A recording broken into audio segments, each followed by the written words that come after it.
So the first thing you'll notice about the Islamic version of the family tree is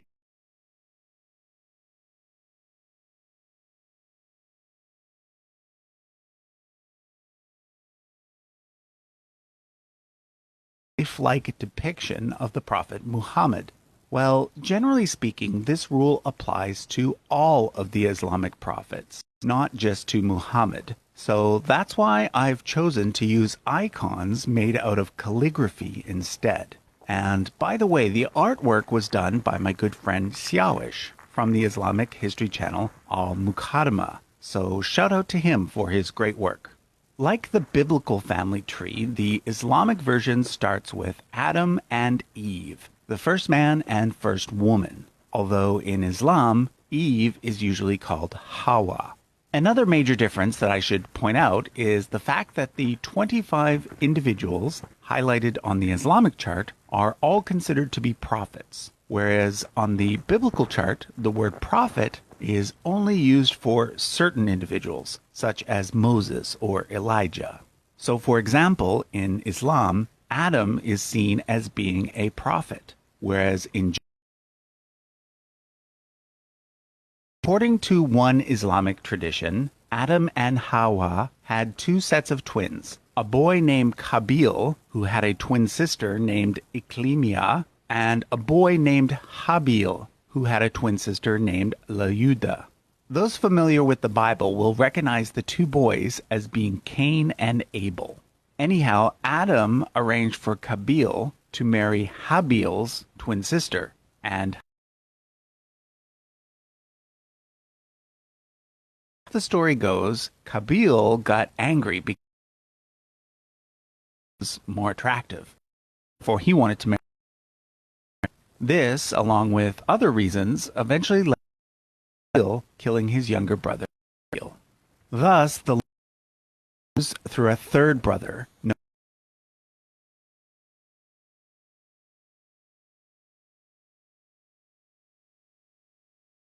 Adam and Eve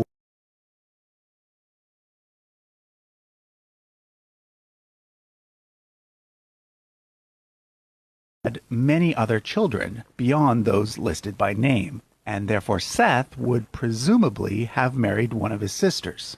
But at this point, I should remind you that according to my own opinion, and the opinion of most professional historians today, when it comes to these very early stories, we are actually dealing with mythology, not real history. So we shouldn't interpret the details as being literal anyway. However, I also want to point out that viewing Adam and Eve as non-historical does not automatically make a person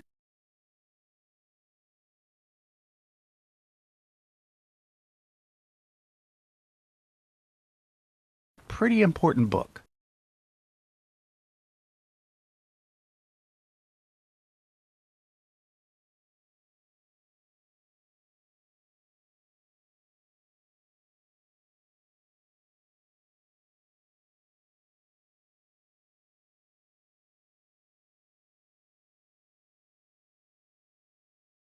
This major Idris as being the Enoch. In fact, beyond pretty much match up with the names given in the Hebrew Bible, which in Arabic is just a little bit different. In addition, Idris was human to use a pen and the first to pursue astronomy and other sciences. He was new new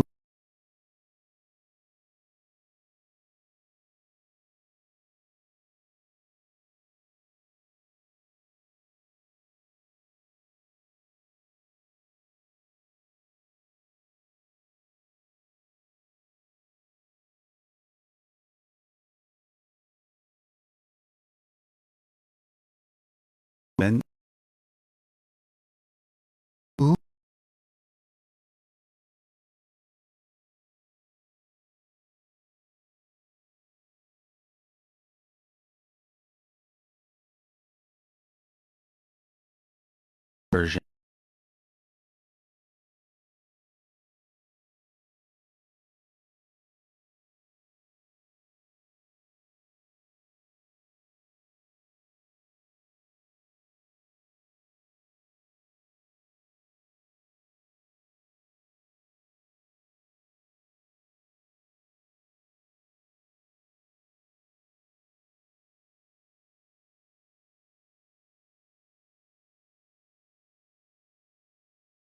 mentioned at all.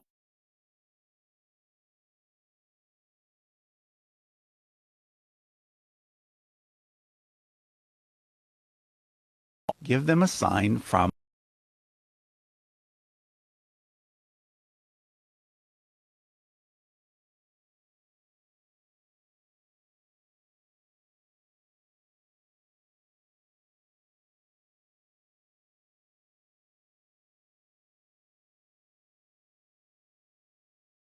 stone, milk every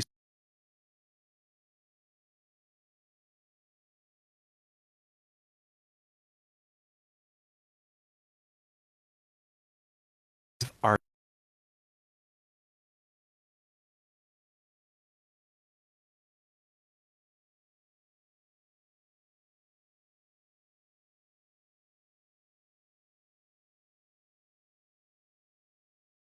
of events and the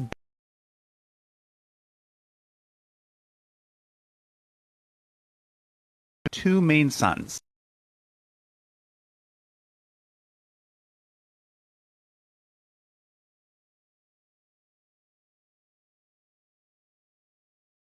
the Prophet Muhammad, ancestor Banu Israel, meaning the house of Israel. Islamic tradition has many tales about Ibrahim that are not found in the Bible. For example, there is much more information on Ibrahim's life. One famous story has him being thrown into a large fire for promoting monotheism. In the story, he walks out unharmed. But the most important difference between the Islamic version of Ibrahim's life and the biblical version concerns the sacrifice of his son. In the Bible, Ibrahim is commanded to sacrifice Ishaq, whereas in the Quran, although the name of the son is not given, the person in the sacrifice is generally understood to have been Ibrahim. In Islam, both Ismail and Ishaq are considered to have been prophets, as well as Ibrahim's nephew Lut. Lut is the equivalent of the biblical Lot, and in Islam, the story of God destroying the cities of Sodom and Gomorrah pretty much mirrors the biblical story. However, Islamic tradition has a lot more detail. Ibrahim took Kaaba, which is the most site in Islam. When Muslims pray, they always pray in the direction of the Kaaba. Is the requirement to Kaaba at least once in a person's life. Are able. There's a famous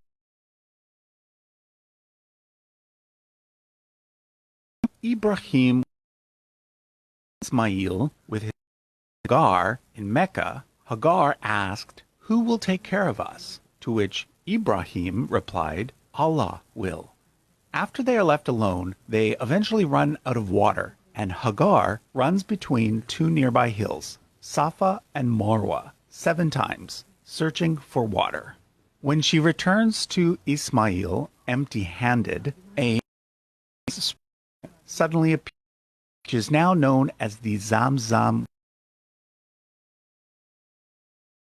woods, traveling between the two 7 times, like Hagar did, and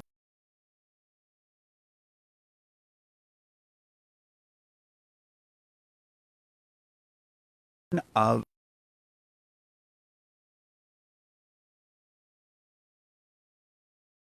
Jacob. And in the Quran, most of the prophets are mentioned, often in passing, here and there throughout the book, as opposed to in just one place. However,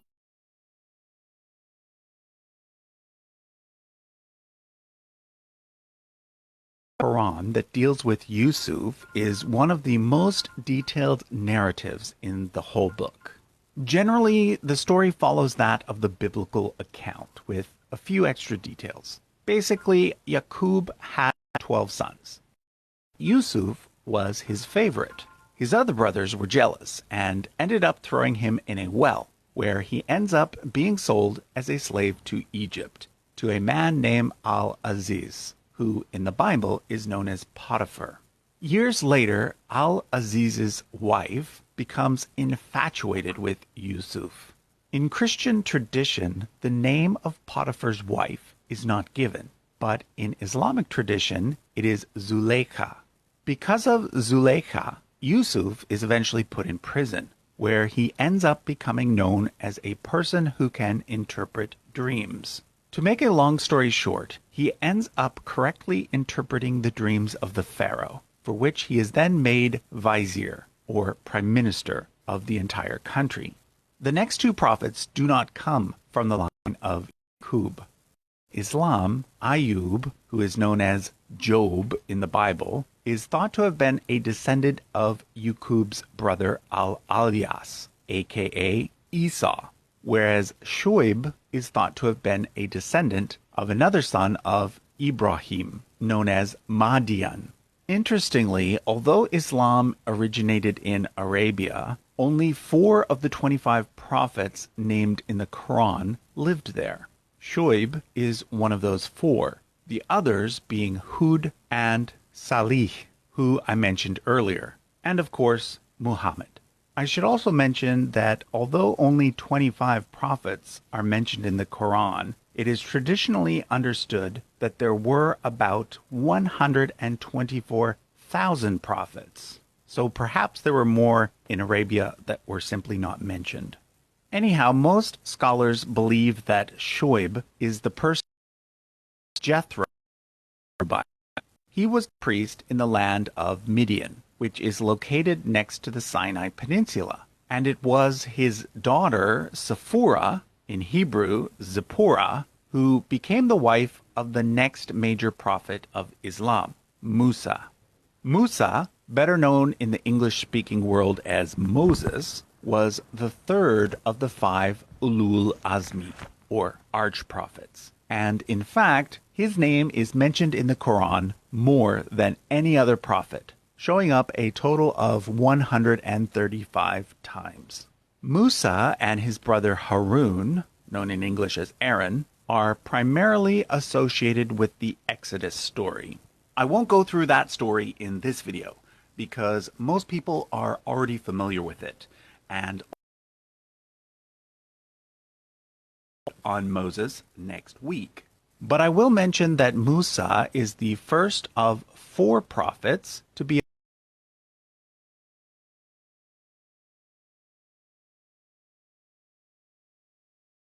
Islam. However, there are books that, and all 3 of them are mentioned by name in the Quran.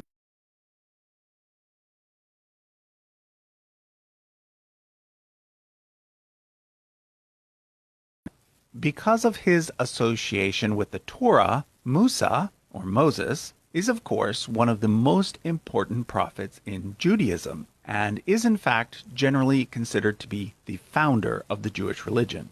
Like I said, I'll be doing an entire episode on Moses next week,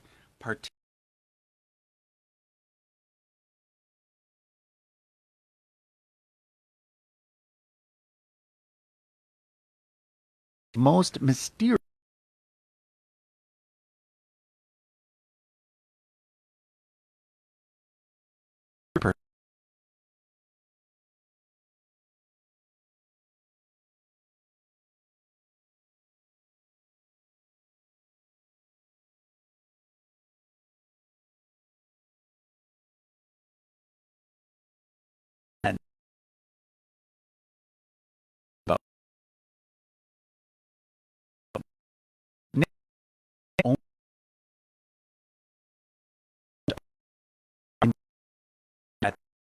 as being also of King and Suleiman.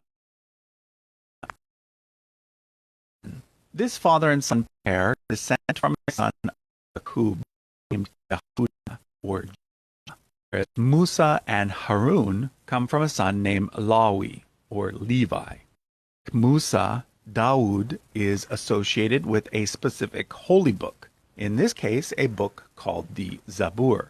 Generally speaking, the Zabur is thought to correspond to the book of the Bible known as the Psalms. I'll also point out that Suleiman is a name that has been used by many Islamic monarchs over the centuries, most notably by the greatest of the Ottoman sultans, Suleiman the Magnificent. Next up, the of whom ought to be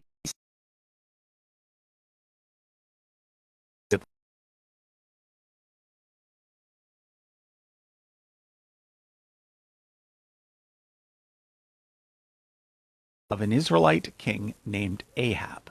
If you watched my series on biblical genealogy, you'll know that Ahab is important in that he is one of the earliest characters in the Bible, and thus in Islamic tradition as well, for which we have indisputable evidence for in the archaeological record. In Islam, Ilyas is often associated with a figure called Khidr. Although he is not mentioned by name in appears in the accounts of several prophets, most notably Ilyas. Who exactly Khidr was, or see him as kind of an angel, whereas others see him as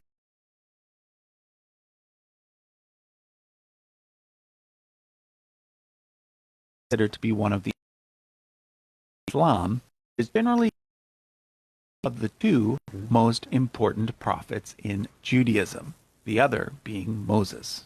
Okay, another prophet mentioned in the Quran is Yunus, who corresponds to the biblical Jonah, who was the prophet who got swallowed.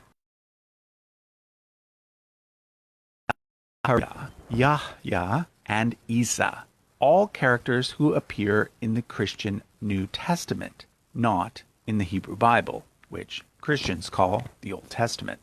Zachariah was a priest and was the father of Yahya, who in the New Testament is known as John the Baptist. According to the Quran, Zachariah's wife had a sister who was married to an elderly man named Imran. Imran was the father of Maryam, but then after Imran's death, Maryam came under the guardianship of her uncle Zachariah. Maryam is, of course, the woman better known to Christians as Mary. However, Maryam is also a very important figure in Islam. In fact, some Muslims, albeit a small minority, see Maryam herself as a prophet. Of course, even more well known than Maryam is her son Isa, known to Christians as Jesus. In both Christianity and Islam, Mary is said to have given birth to Jesus as